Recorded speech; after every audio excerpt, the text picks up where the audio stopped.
Selamat datang di kelas arsitektur dan organisasi komputer. Kali ini kita akan membahas tentang RISC. Oke. Nah, eh, riset di bidang bahasa pemrograman, yaitu bagaimana cara ya riset yang lebih terkait dengan bahasa pemrograman yang high level itu semakin berkembang. Kemudian dengan berkembangnya hal tersebut muncullah tipe arsitektur prosesor yang baru yang dikenal dengan istilah RISC. Nah, itu yang akan kita bahas pada pertemuan kali ini. Nah, jadi sejak pada tahun 1950 ada perkembangan komputer yang stored program, maksudnya programnya itu disimpan ya di dalam disknya gitu. Itu menjadi sebuah inovasi yang bagus, inovasi yang hebat pada zamannya gitu. Pada zaman eh, pada zaman tersebut akhirnya bisa kita bagikan lahirnya komputer itu menjadi beberapa kejadian begitu. Eh, Kejadian pertama atau event pertama yang men-trigger munculnya kehadiran komputer zaman sekarang yaitu pertama konsep family ya. Family concept ya. Family concept ini dikenalkan oleh IBM ya dengan sistemnya yaitu sistem 360 pada 1964 ya. Nah, kemudian tidak lama kemudian disusul oleh DEC ya dengan produknya yaitu PDP-8. Nah, The Family Concept ini dia melepaskan hubungan ya, uh, dia menjelaskan lebih rinci terkait hubungan antara menjelaskan lebih rinci arsitektur dari mesin ya, mesin dan implementasinya. Jadi software dan hardware itu dia pisahkan gitu. Jadi pada family concept ini satu set komputer itu ditawarkan dengan harga yang berbeda dan karakteristik performance yang berbeda.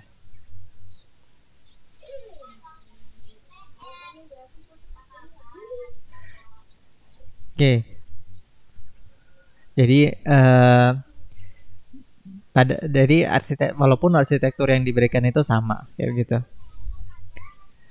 perbedaan harga dan performance itu bisa saja muncul karena implementasi yang berbeda ya implementasinya atau softwarenya bisa juga disebut dengan softwarenya walaupun arsitektur dari mesinnya itu sama gitu.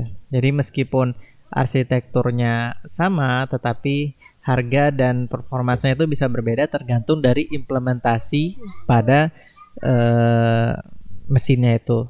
Jadi arsitektur dan implementasi itu dibedakan. Kemudian tahap yang kedua muncullah microprogram control unit ya yang diperkenalkan oleh Wilkes tahun 1951 dan diproduksi secara massal oleh IBM ya pada IBM S360-nya tahun 64 ya. Jadi microprogramming ini dia memudahkan proses desainin dan implementasi dari control unit ya dan dia menyediakan support untuk family concept. Nah, kemudian yang perkembangan komputer yang ketiga ya, muncul istilah cache memory ya. Cache memory ini pertama kali diperkenalkan secara komersil oleh IBM S360 model 85. Model 85 tahun 1986. Jadi pemberian cache memory kemudian si cache ini ke dalam memori ini secara dramatis itu dia bisa meningkatkan performance dari komputer.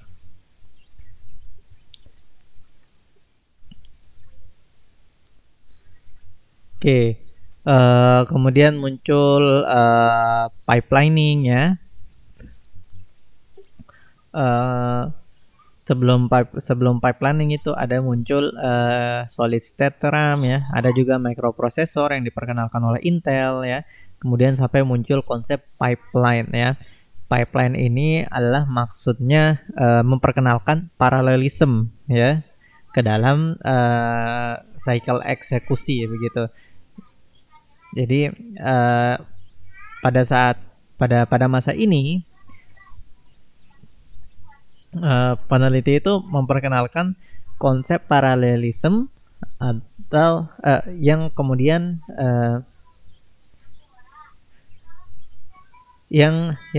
mengubah behavior atau kebiasaan awal dari komputer yang sebelumnya itu sekuensial ya. Sekuensial maksudnya misalkan dia melakukan proses A, B, dan C. Proses B dan C tidak bisa dilakukan ketika proses A belum selesai gitu. Jadi harus dilakukan berurut satu persatu.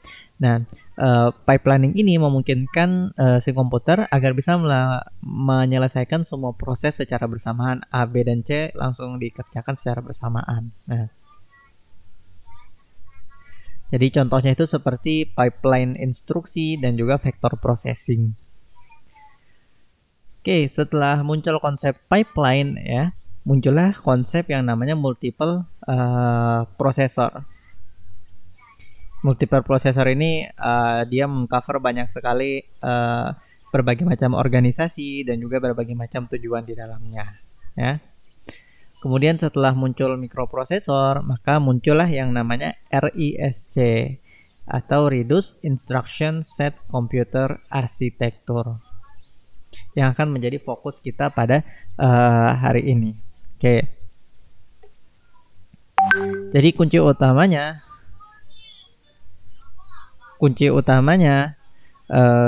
RISC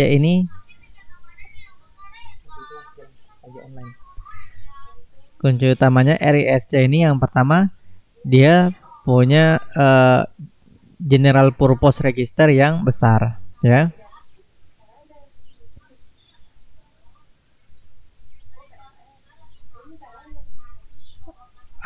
Atau menggunakan compiler teknologi yang mengoptimasi penggunaan register gitu. Kemudian dia kemudian dia punya instruction set yang terbatas dan simple. Kemudian di fitur selanjutnya adalah dia bisa mengoptimasi instruction pipeline. Jadi pipeline yang sebelumnya sudah kita bahas itu bisa dioptimasi di RISC ini.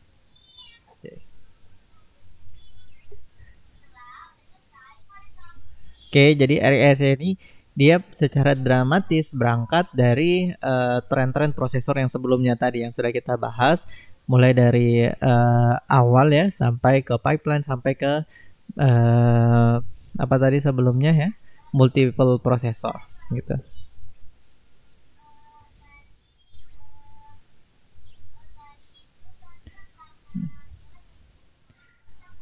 Nah, ini adalah perbandingan antara prosesor ya. Jadi bisa Anda lihat di situ ada CISC, ada RISC dan juga ada superscalar ya.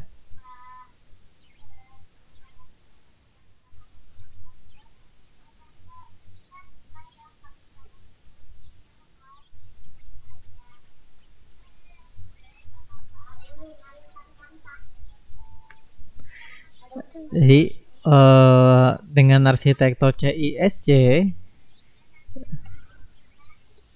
kita bisa lihat di sini IBM 307168 dikembangkan pada tahun 1973. Kemudian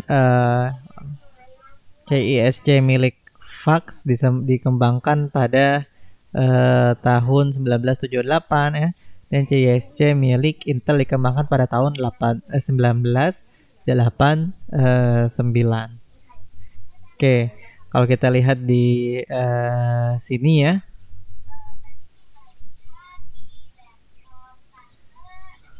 ada number of instruction atau jumlah instruksi yang ada pada setiap arsitektur tergantung dari produk mana. Kemudian addressing modenya, ada juga jumlah general purpose registernya ya. Kemudian kontrol memorinya ya. Di RISC dan superscalar itu tidak ada yang namanya kontrol memori.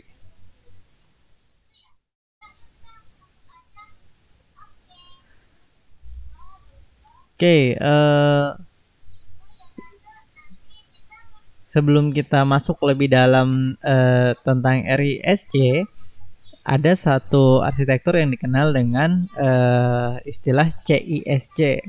CISC ini maksudnya adalah Complex Instruction Set Computer. Jadi pada CISC ini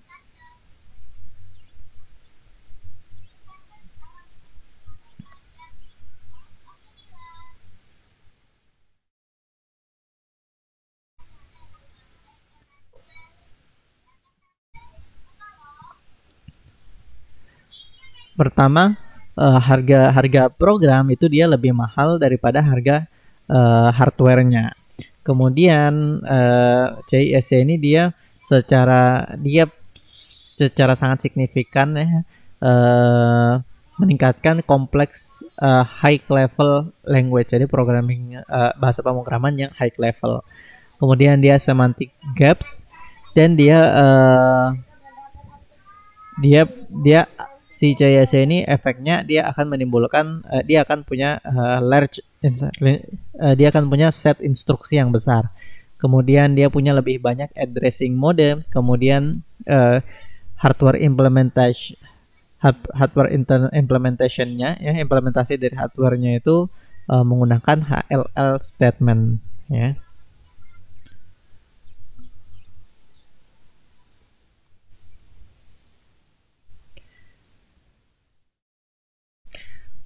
Nah, tujuan dari adanya CISC ini adalah yang pertama memudahkan penulisan compiler ya. Kemudian yang kedua mengimprove atau meningkatkan efisiensi dari eksekusi ya. Misalkan jika ada operasi yang kompleks di mikrokode. Kemudian dia dia lebih support kepada kompleks HLL ini dia support ya. Jadi HLL ini maksudnya high level language ya. Nah, high level language itu maksudnya bahasa pemrograman yang memberikan kesempatan bagi programmer untuk mengekspresikan algoritmanya lebih detail gitu, lebih detail.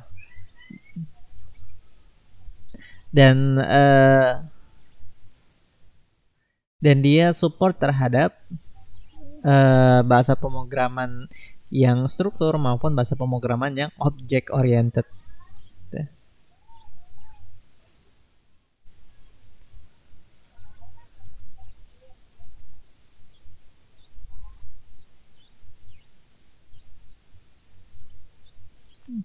Oke, execution karakteristik.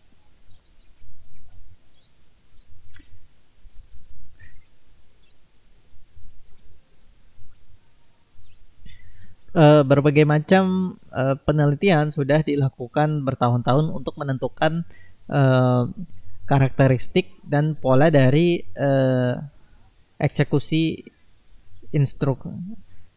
dari instruksi machine ya, yang di-generate oleh high level language program ini ya.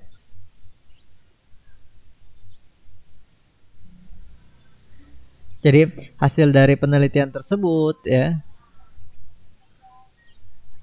akhirnya menghasilkan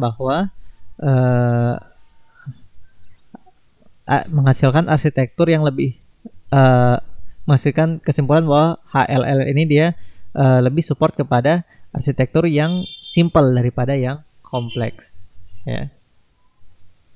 Sebentar.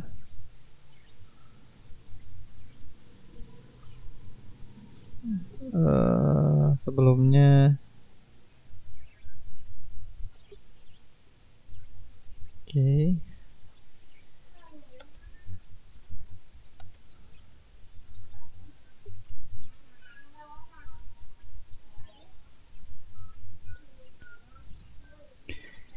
Jadi execution karakteristik tuh ada operation yang perform, ya.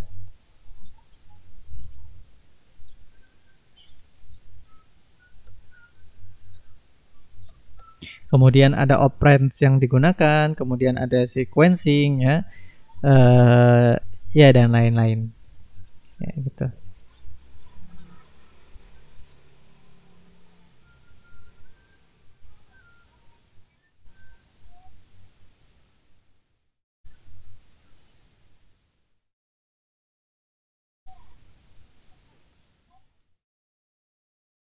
Oke, untuk memahami garis pemikiran dari para pendukung RIS ya ini, kita bisa mulai dengan tinjauan singkat dari karakteristik eksekusi instruksi dan aspek komputasi yang biasanya diteliti adalah sebagai berikut.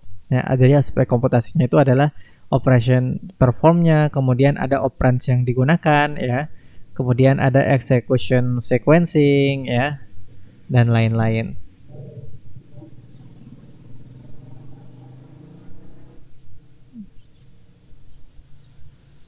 Oke. Oh.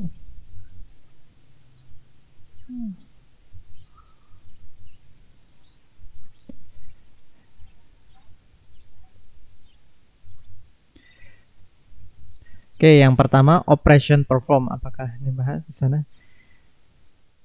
Jadi operation perform ini dia menentukan fungsi yang akan dilakukan oleh memori, oleh prosesor dan interaksinya dengan memori. Gitu. Kemudian yang kedua operand use ini adalah maksudnya jenis operan dan frekuensi penggunaannya, uh, menentukan organisasi memori untuk menyimpan, untuk menyimpannya, ya, dan juga metode atau mode pengalamatan untuk mengaksesnya. Kemudian execution sequencing ini maksudnya kontrol dan pipeline, mengorganisir kontrol dan pipeline gitu.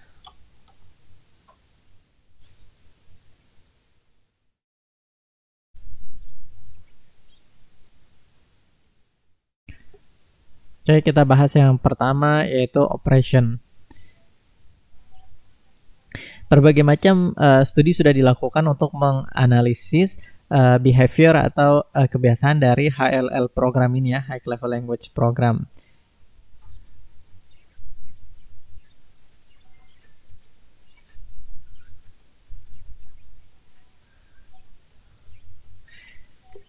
Jadi pernyataan tugas mendominasi dan menunjukkan bahwa gerakan sederhana dari data itu sangat penting. Ada juga misalkan pernyataan bersyarat yang lebih banyak, misalkan if loop, ya. Nah, pernyataan ini diimplementasikan dalam bahasa mesin dengan semacam membandingkan, ya.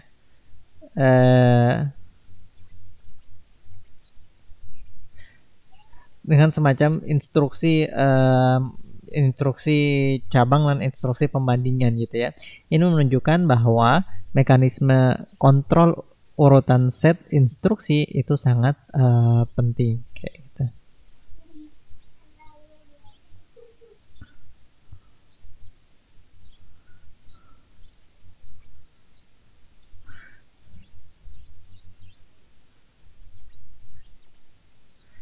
Oke, kemudian ini relatif dynamic frekuensi.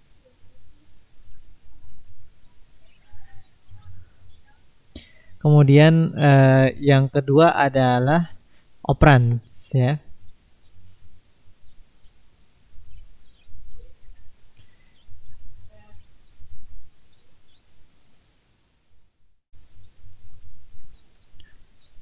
Oke, Jauh lebih sedikit pekerjaan atau penelitian yang dilakukan pada tipe-tipe operan ya. Meskipun topik ini sangat penting gitu. Eh, ada beberapa ada beberapa aspek yang signifikan dari sini ya. Jadi untuk operan ini biasanya sebagian besar adalah lokal scalar variable ya. Dan optimisasi itu harus berkonsentrasi pada bagaimana cara mengakses lokal variabel tersebut.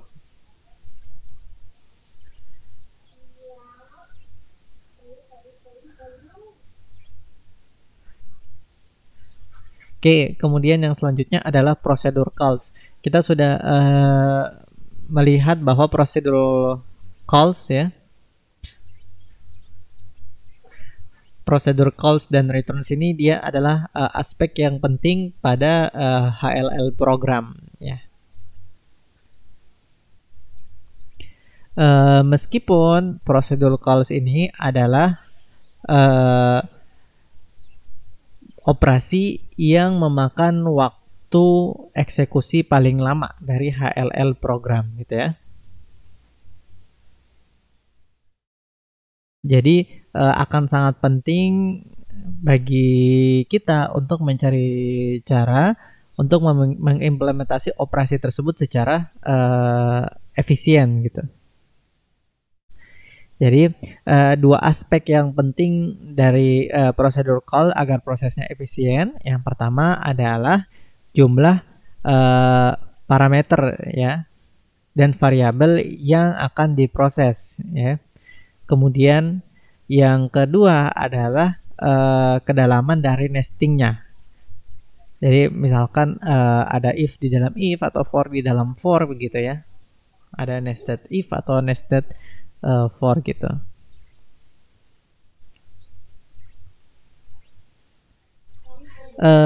Sebagian besar program itu dia tidak melakukan pemanggilan atau calls yang diikuti langsung oleh return gitu. Dan sebagian besar variabel adalah variabel lokal ya.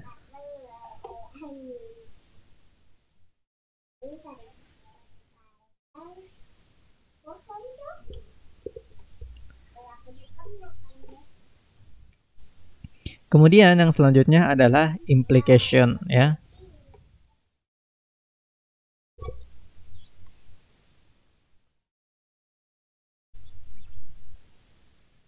Oke, sejumlah kelompok ya atau sudah melihat hasil seperti yang baru saja dilaporkan dan telah menyimpulkan bahwa upaya untuk membuat arsitektur set instruksi dekat dengan HLS bukanlah strategi dan desain yang paling efektif. Sebaliknya, HLL paling baik didukung dengan mengoptimalkan kinerja fitur yang paling memakan waktu dari HLL biasa gitu ya.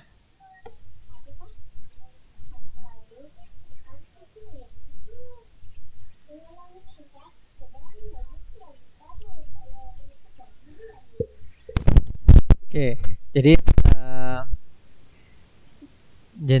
jadi kalau dari hasil dari penelitian bisa kita simpulkan bahwa muncul tiga elemen ya yang pada umumnya menjadi ciri arsitektur RISC. Yang pertama adalah ciri arsitektur RISC itu menggunakan register dalam jumlah besar atau menggunakan compiler untuk mengoptimalkan sejumlah register. Untuk mengoptimalkan penggunaan si register ini. Nah, hal ini itu dimaksudkan untuk mengoptimalkan referensi dari operan. Nah, jadi studi yang baru saja kita bahas tadi itu dia menunjukkan bahwa ada beberapa referensi per instruksi HLL dan ada proporsi perpindahan tugas yang tinggi. Nah, kemudian ini ditambah dengan lokalitas dan dominasi referensi skalar gitu ya. Dia kemudian menunjukkan bahwa kinerja dapat ditingkatkan, jadi performansi itu dapat ditingkatkan dengan mengurangi reference ya ke memorinya uh, dengan mengorbankan lebih banyak referensi register gitu. Jadi dengan lebih banyak referensi register itu bisa meningkatkan performa. Nah, karena sifat locality dari referensi ini ya, jadi set register yang diperluas itu tampak lebih praktis gitu. Jadi itu ciri-ciri yang pertama dari RISC, yaitu dia menggunakan register dalam jumlah besar atau menggunakan compiler ya untuk mengoptimalkan penggunaan register. Kemudian yang kedua adalah perhatian yang cermat yang diberikan pada desain jalur pipeline gitu ya. Karena tingginya proporsi cabang bersyarat nested if itu ya,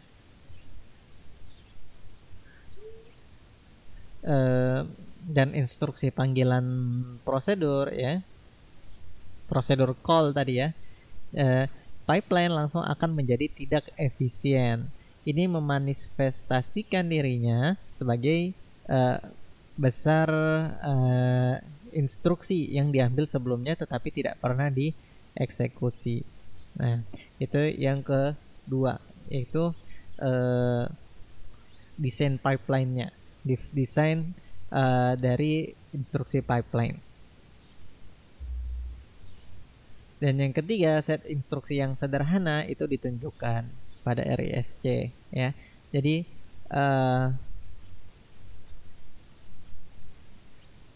untuk poin ini mungkin belum terlalu jelas, tapi bisa kita bahas selanjutnya.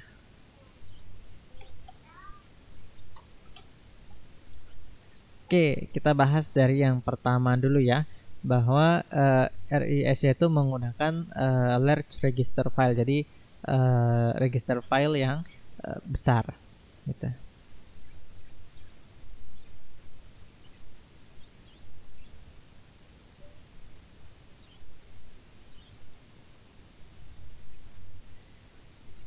Oke, alasan penyimpanan register ini diindikasikan adalah karena ini adalah tempat perangkat penyimpanan yang tersedia dan paling cepat begitu.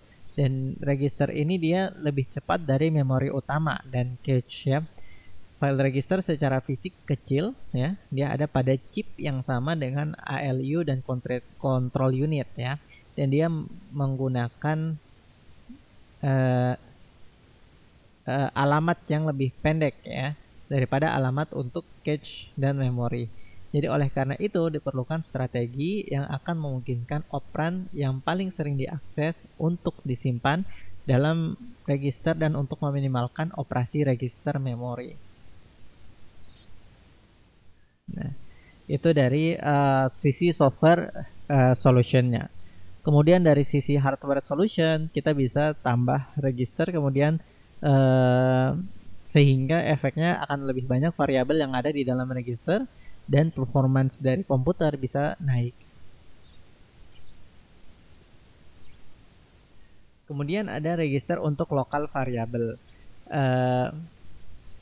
Jadi kita bisa menyimpan lokal variabel di register dan ini akan mengurangi akses ke memori sehingga setiap prosedur atau function atau metode pemanggilan dari metode, function, prosedur itu bisa mengganti lokalitinya ya. Jadi karena variabelnya lokal maka kita bisa panggil menggunakan metode ya. Dan ketika melakukan pemanggilan akan ada parameter yang harus dikirimkan dan ada result yang harus dikembalikan gitu ya. Jadi kemudian variabel dari program yang dipanggil harus di restore ya, harus dibalikkan lagi. Kemudian ada register Windows ya, yang punya hanya beberapa parameter, kemudian limited range, jadi dia terbatas hanya beberapa kali pemanggilan secara berulang gitu ya, nested, maksudnya semakin ke dalam gitu ya. Kemudian dia menggunakan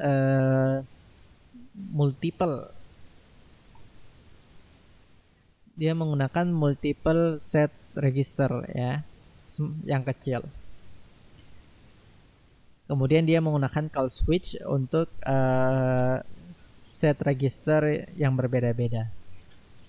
Dan dia mengembalikan switch kembali ke set dari register yang sudah digunakan sebelumnya. Jadi ada 3 area di dalam set register. Yang pertama yaitu parameter register, kedua local register, ketiga temporary register, keempat temporary register from one set overlap parameters registers from the next. Kemudian ini memberikan kesempatan untuk melakukan pengiriman parameter tanpa memindahkan data. Jadi ini gambarnya overlapping registernya ya. Misalkan ada register parameter, kemudian ada local register, ada temporary register. Nah, temporary register ini dia bisa melakukan call terhadap register yang level di atasnya ya, dan dia berhubungan dengan parameter register dari yang level di atasnya.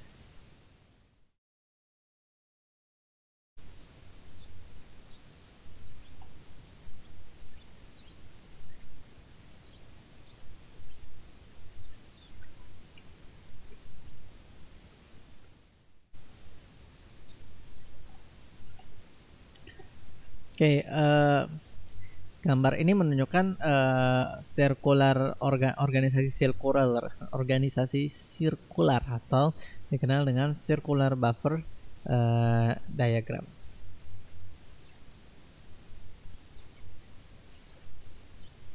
Nah, jadi ada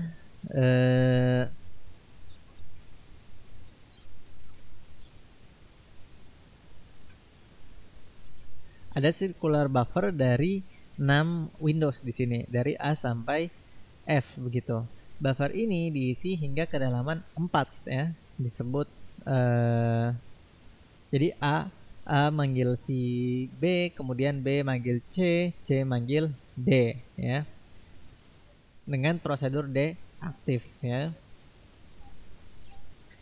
Kemudian pointer dari Windows yang sekarang ini dia menunjuk ke Windows dari prosedur yang sedang aktif ya. Kemudian referensi register oleh instruksi mesin diimbangi oleh pointer ini untuk menentukan register fisik yang sebenarnya. Kemudian save window pointer atau SWP mengidentifikasi jendela yang terakhir disimpan di memori, jendela atau Windows yang terakhir disimpan di memori ya. Kemudian prosedur D sekarang dia memanggil prosedur E ya. D sekarang dia memanggil E. Di sini ada current window pointer yang sekarang. Nah, argumen untuk E ditempatkan di sementara di D register ya. Tumpang tindih antara W3 dan W4 ya, di sini sekitaran sini ya. Dan CWP dimajukan oleh satu Windows. Nah, jika prosedur E memanggil prosedur F, maka call tersebut tidak bisa dilakukan dengan status buffer sekarang. Ini karena Windows F dia itu overlap dengan Windows A ya. F dan A gitu.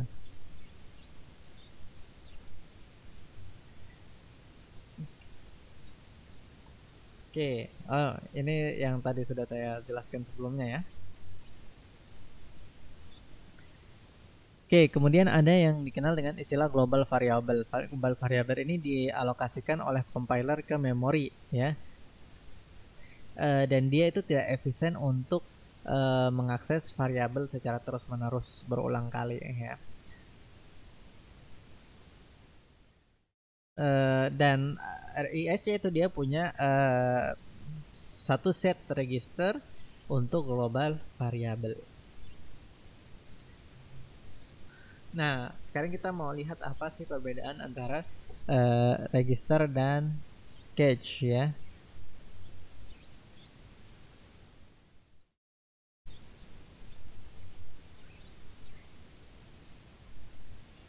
Oke, file register ini dia diatur ke dalam Windows dan dia bertindak sebagai buffer kecil dan cepat untuk menyimpan subset dari semua variabel yang mungkin paling banyak digunakan.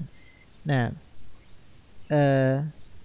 dari sudut pandang ini, file register bertindak seperti memory cache ya, meskipun memori jauh lebih cepat. Nah, oleh karena itu muncul pertanyaan, apakah akan lebih sederhana dan lebih baik menggunakan cache dan file register tradisional kecil? Nah, ini yang masih diteliti oleh para peneliti. Jadi perbandingannya ada di sini ya. Untuk register file itu dia menyimpan lokal scalar ya. Sedangkan untuk cache dia hanya menyimpan lokal scalar yang baru saja digunakan dan seterusnya.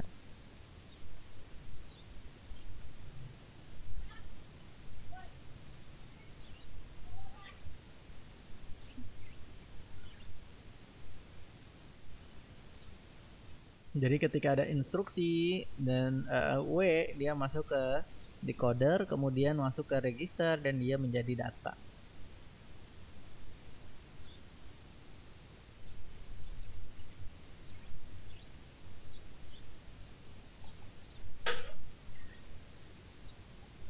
Kemudian yang selanjutnya adalah compiler based register optimization ya. Kita bisa mengasumsikan jumlah register yang kecil, misalkan 16 sampai 32 gitu. Kemudian kita mengoptimasi penggunaan jadi optimasi itu digunakan bahkan sampai ke tingkat compiler.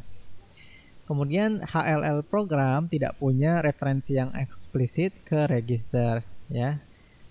Biasanya misalkan ketika kita mikirkan tentang C itu ada register integer gitu ya. Kemudian kita bisa kemudian mengassign simbolik atau virtual register ke setiap kandidat variabel.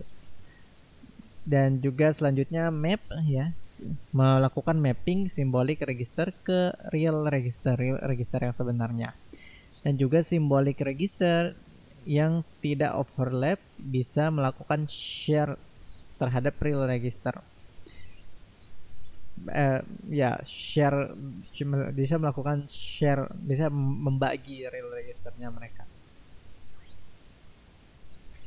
Jika kita kehabisan real register, maka kita bisa menggunakan beberapa memori. Kita bisa menggunakan beberapa variabel bisa menggunakan memori.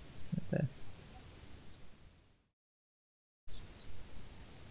Kemudian ada juga graph coloring ya. Misalkan ada graph, kalau ada graph berarti dia tersusun, struktur tersebut tersusun dari yang namanya node dan edge. Node adalah titik-titiknya, kemudian edge adalah garis-garis yang menghubungkan antara node tersebut. Kita bisa memberikan warna kepada setiap node ya.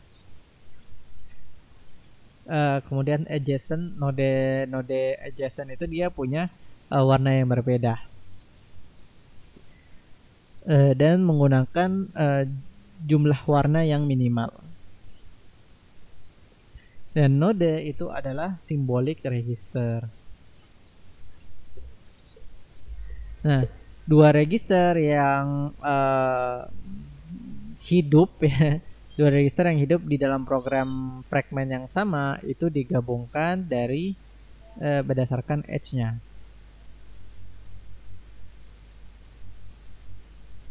Dan bisa mencoba untuk memberikan warna kepada graph dengan n color, di mana n adalah jumlah dari real register. Node yang tidak bisa diberikan warna maka ditempatkan di memori. Jadi graph coloring approach itu seperti ini ya. Ada time sequence dari active use register ada register interference grab gitu ya. Kalau time sequence berarti dia ada timelinenya ya, R1, R2, R3 gitu. Kalau graph berarti ada node, ada edge gitu. Ada garis-garis yang menghubungkan antara node atau titiknya.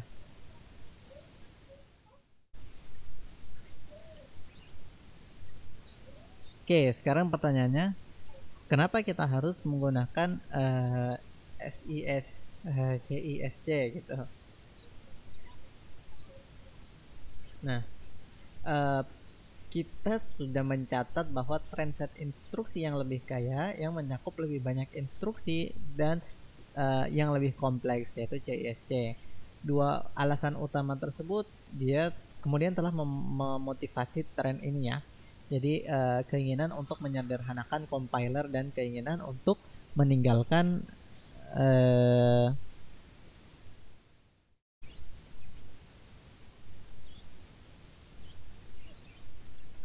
meningkatkan performa gitu ya. Dan berdasarkan dari kedua alasan tersebut, ini adalah pergeseran HLL di pihak programmer.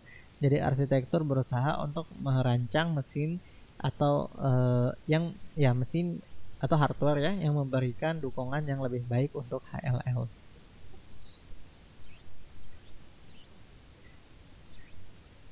Apakah CISC itu dia punya program yang lebih cepat? Pendapat seperti ini biasanya bias ya karena penggunaan instruksi yang lebih simpel dan juga kontrol unit yang lebih kompleks, kemudian kontrol store mikroprogram yang lebih besar. Jadi dengan itu akhirnya instruksi yang simpel dia bisa memiliki waktu eksekusi yang lebih lama. Jadi agak jauh kalau misalkan kita mau mendeklarasikan bahwa CISC adalah solusi yang terbaik. Nah, kemudian kenapa RISC ya? Jadi RISC ini punya satu instruksi per cycle-nya. Kemudian ada operasi dari register ke register antar register. Kemudian addressing modenya itu sederhana dan terbatas, hanya ada beberapa. Instruction formatnya juga sederhana dan tidak terlalu banyak. Kemudian semuanya itu hardware design ya. Jadi didesain dari sisi hardwarenya ya, dan maksudnya tidak ada mikrokodenya. Dan format instruksinya itu sudah ditentukan, sudah maksudnya terbatas dan tidak ada yang tidak bisa diprediksikan. Dia punya compile, waktu untuk compile dan effort ya, usaha untuk mengcompile itu yang lebih besar.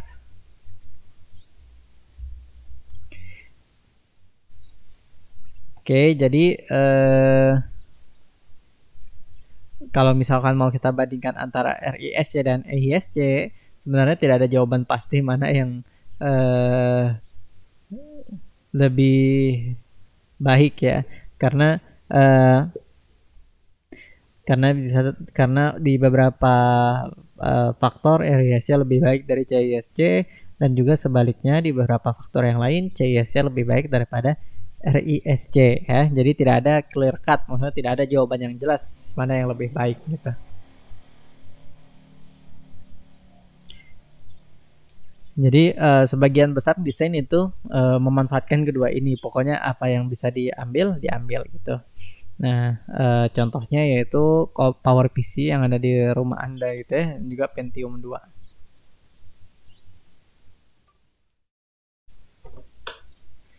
Oke, pipeline dari RISC yang pertama adalah sebagian besar instruksi itu dilakukan dari register ke register.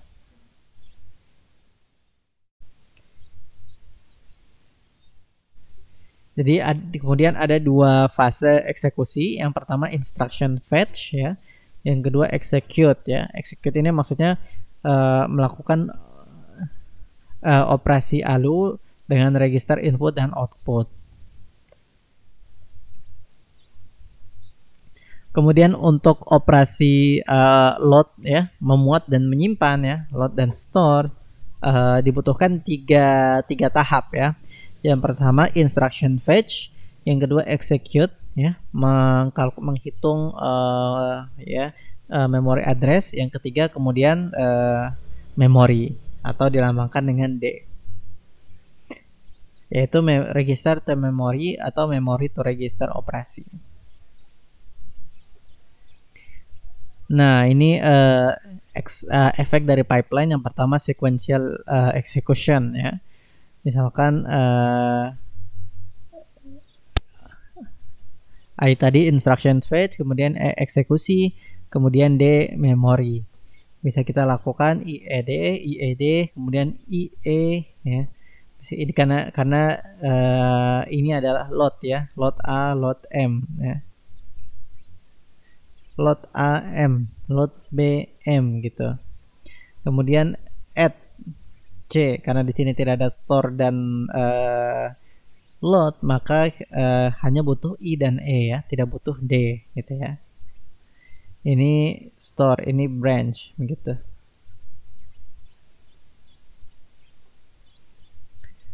Nah, optimasi dari pipeline ini yang pertama ada konsep delay branch ya.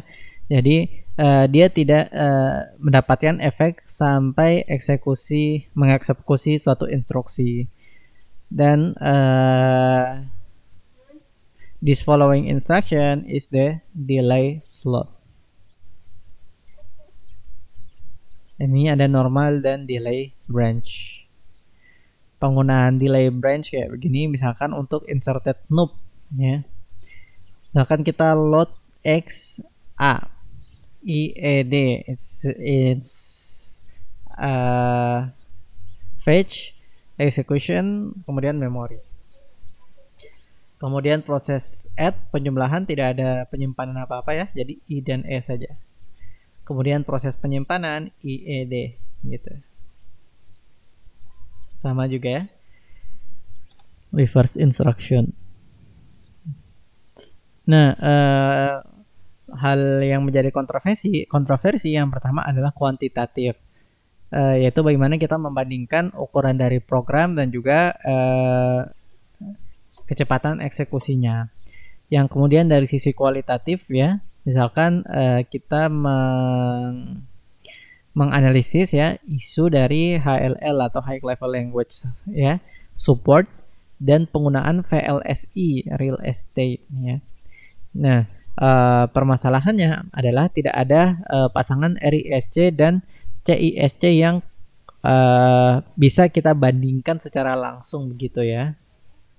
Dan tidak ada definitive set test program, maksudnya program yang mau dites yang punya standar khusus ya, semacam benchmark gitu, tidak ada. Kemudian agak sulit untuk memisahkan efek hardware dari compiler efek ya. Kemudian perbandingan sebagian besar perbandingan itu dilakukan pada mesin-mesin toy atau mesin yang dilakukan hanya untuk percobaan ya, bukan mesin yang asli yang production. Kemudian sebagian besar device yang komersil itu adalah campuran. Nah, selanjutnya untuk pemahaman Anda lebih lanjut, Anda bisa baca Sterling chapter 12 atau bisa baca di manufacturer website. Mungkin websitenya Intel atau IBM dan lain-lain. Ya, oke, sekian. Terima kasih. Sampai jumpa di pertemuan selanjutnya.